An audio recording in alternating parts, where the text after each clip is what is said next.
السلام علیکم۔ یہ ہے اردو زبان کی پہلی کتاب کا سبق نمبر 3۔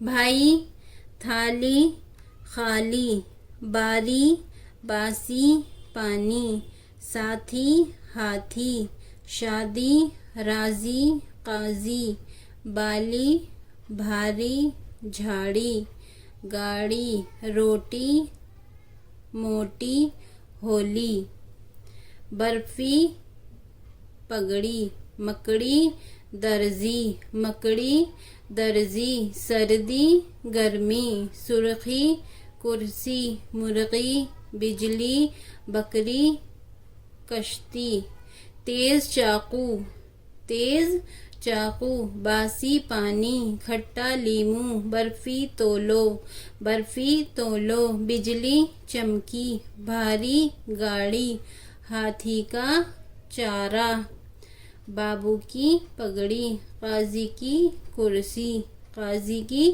کرسی، موتی کی تھالی، بھائی راضی ہو گیا، بھائی راضی ہو گیا، کشتی میں جلد بیٹھو، دیکھو درزی کپڑے سیتا ہے، دیکھو درزی کپڑے سیتا ہے۔